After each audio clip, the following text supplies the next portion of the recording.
New York Times has reported an explosive story indicating that just before Donald Trump's inauguration on June 6, 2017, he was notified by our intelligence officials, several of them, that yes, it was the Russians, and yes, they attempted to meddle in our elections. And so they also provided Donald Trump proof.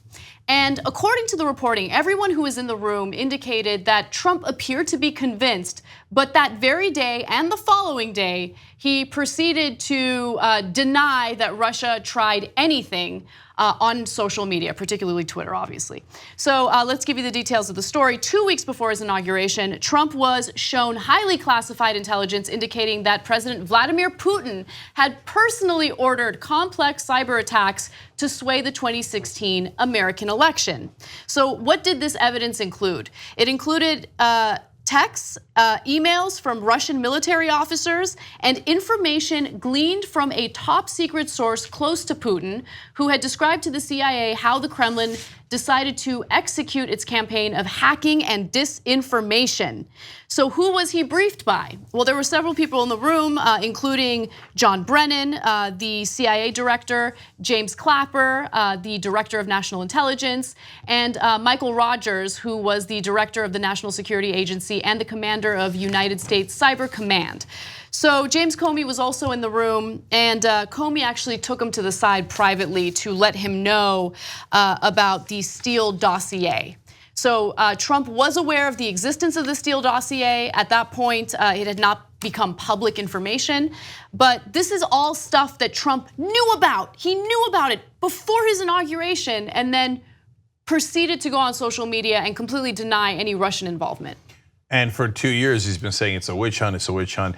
And the people in the room, there was a dozen people in the room, say at the time he acknowledged, yes, this is convincing evidence. But then he went on social media and denied it right afterwards, and has been attacking the people in that room since then. He obviously famously fired James Comey, and Brennan and Clapper are on TV frequently now, honestly attacking Donald Trump. But why? Why do you think they're doing that? Because they saw the evidence. They were the director of the CIA and the director of national intelligence. They're the ones that initially presented that evidence to Trump in the first place. Mr. President, they are attacking in so many different ways through social media. They try to get into the ballot box. We think they didn't get in. And then on top of that, there's one other thing that they were doing, which is attacking our electric grid, which continued. I want to tell you about that in a second. So they present all this evidence to him, and then with their own eyes, they were expecting a normal transition, right? Democratic president hands off to a Republican president. It's happened a million times, and the Republican, like Clinton handing off to Bush, and they go, okay, we're going to take it seriously, etc., and we appreciate it. And instead, they get this clown who comes out and goes, "It's a witch hunt. There's no, I don't see anything here." And they're like, what the hell's going on? We just showed them the evidence. Yeah, so let me give you some more information about how Trump handled it. So he hears and sees this evidence, right? It's not like they came to him and said, yo, your election was fraudulent, man. Like, you need to get out of the office. No, that's not what they were saying to him. They never said the word yo. They never said the word yo. But what I'm trying to get you guys to understand is that their intention was to alert the leader of this country to an issue that needs to be resolved. And I think the way that Trump initially referred to it or handled it was, they're trying to undermine the election. They're trying to find excuses for why the Democrats lost. When that was not the case, no one was calling into question the legitimacy of his presidency or the election. There was just concern that Russians were able to somehow meddle. Okay, so let me give you more information. So Trump issued a statement later that day that sought to spread the blame for the meddling. He said Russia, China, and other countries, outside groups and countries, were launching cyber attacks against the American government and business and political organizations, including the DNC. So he did not hone in on Russia. He didn't specifically mention Russia. He tried to make it seem as though we have enemies all over the world and they're all trying to meddle in our elections, when in fact that is not the information that they were relaying to Donald Trump at that moment. So I want to go to the electric grid because it's really scary. And so, Anna pointed out this wasn't like an informal presentation. They came with significant evidence. Now, it has continued So even if you thought, oh, it's the Democratic attempt to, spread blame for losing the election, et cetera. Well, okay, now it's all Trump appointments, and all those appointees are saying, hey, they're still attacking. They're attacking right now. Dan Coats, Director of National Intelligence, huge right-winger, appointed by Trump, saying, Mr. President, we're under attack. You have to do something, right? Still with the Putin with incredible offers, and he's a good guy, and we're the bad guys. So about the electric grid, this March, so not having anything to do with the election, the Department of Homeland Security declared that Russia was targeting American electric power grid. This is also according to the New York Times story. Continuing to riddle it with malware that could be used to manipulate or shut down critical control systems. Now, there's many different reasons why they could do that. One is general chaos.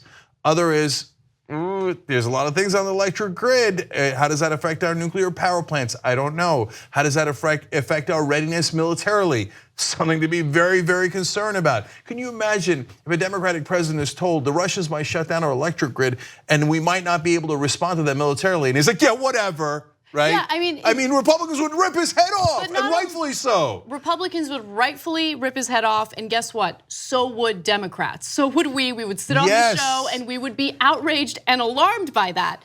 But you don't get the same type of standard when it comes to the right wing, which is terrifying. And one more thing about the electric grid. Look, I don't know what they're planning, and that's why the intelligence people have their hair on fire, and they're trying to figure it out.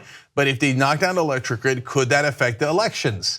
Everything is done through the internet now. If the power is off, does that allow them to do something else? I don't know, but I'm concerned. This is national security. It doesn't get any more national security than this. He's talking about MS-13.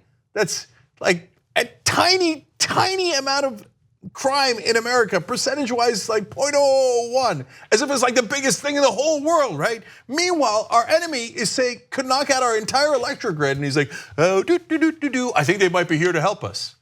At a bare minimum, a buffoon over and over again. So I really want to go to some of the tweets that Trump put out there on the day of and the following day after he was briefed on what the intelligence community found. Let's go to graphic 16. In one of the tweets, and again, this is from on the day of, he said, gross negligence by the DNC allowed hacking to take place. The Republican National Committee had strong defense. By the way, that's not true. It's entirely possible the Russians also hacked the RNC. They just didn't release those emails. Putin himself admitted in the press conference, yeah, I wanted Trump to win. That was him rubbing it in. Yeah, of course I did. What are you gonna do about it? Well, I control the president, you're not gonna do anything about it. And he's blaming the Democrats for the Russians stealing their emails. Hey, you could say, hey, they should have also had better security, but as the president of the United States, you should be more concerned that a foreign power attacked us and stole from either party. That should be of concern to you. I know this is a mind-blowing concept for some, not everyone, but you can be concerned about the cybersecurity we have in the United States. You could want us to strengthen that cybersecurity, and you can also be outraged that any foreign country, including Russia, would attempt to meddle in our elections and be successful in some regard. So let me give you more from Trump on the day after he was briefed on Russian meddling. He said, only reason the hacking of the poorly defended DNC is discussed is that the loss by the Dems was so big that they are totally embarrassed. So I'm sure Democrats were embarrassed. I'm sure Hillary Clinton was embarrassed. I'm sure he's right about that.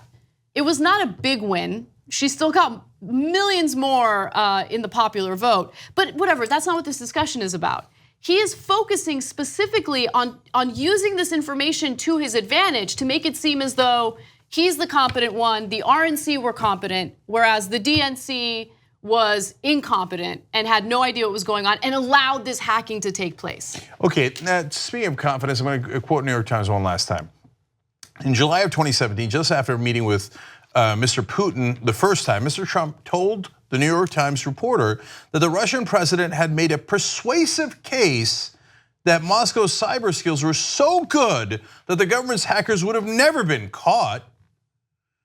Therefore, Mr. Trump recounted from his conversation with Mr. Putin, Russia must not have been responsible.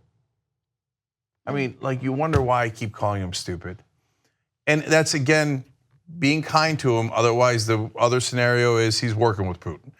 But who could be so stupid as you talk to Putin and he says, no, I assure you, my hackers are so good you would never catch them. He's like, oh, that's a good point. Hey, everybody, Putin told me, tells a New York Times reporter, Putin told me their hackers are so good we never catch them. But so that's evidence that they must not have done it. No, but Cenk, I think we keep overestimating Trump. And what I mean by that is, look, Trump, that's the way Trump talks about things. I mean, maybe not as eloquently as Putin does, but Trump responds well to people who say things like, I'm the best, it's the biggest, we're better at hacking, you wouldn't even know if we did it. Can you imagine if you figured it out, you wouldn't be able to. Like, that's Trump's communication style. And so, yes, Putin will communicate to him in that way, and it'll convince him he doesn't need the evidence. Yeah, and look, and the answer is, of course, as you know, likely both. So he probably, I thought all along that he has a deal with the Russians. I think it goes back to his days as a businessman. I think he's been doing money laundering for them for decades. And I think that he's been in their back pocket all along. And he won this election. The Russians are thinking, yes. But on top of that, when Putin says, why don't you just tell them our hackers are so good they would never be able to catch us? Trump goes, oh, that's a good one. That's so good. I bet they believe it. Hey, New York Times reporter, it's okay. Putin told me his hackers are so good we never catch them. That worked, right? And everybody else is like, oh my God, you're so stupid. Like, who would just believe Putin? Unless you were getting paid to believe Putin, or once again, you're that dumb, or both. I want to leave you with one last tweet from Trump the day after he spoke to intelligence officials about Russian meddling. Here's what he had to say. Having a good relationship with Russia is a good thing, not a bad thing. Only stupid people or fools would think that it is bad. Okay, all right, well, that broke it down. Oh, I didn't realize that, yeah. This is a day after he was provided evidence of Vladimir Putin himself attempting to meddle in our elections. All right, I'm gonna say one last thing. Okay. I think that there's some chance that he's gonna be taken out in handcuffs. So and by the way, you're gonna say, oh, Cenk, haven't you been saying that? No, I always thought that yes, he would resign in shame, but that they would come to him with an offer he couldn't refuse. We got you, here's all the evidence, and by the way, here's evidence on your kids, and you're all going to prison, and this is gonna be an unbelievable fight unless you resign, and one morning we're gonna wake up and he's gone. That's been my thesis all along, and likely that's still the case. But now, after the press conference and after all of this overwhelming evidence that he's in their back pocket, I think there's some chance that, and one of my reasons for my thesis was that Trump is too stupid to cover anything up. He's just not capable of it.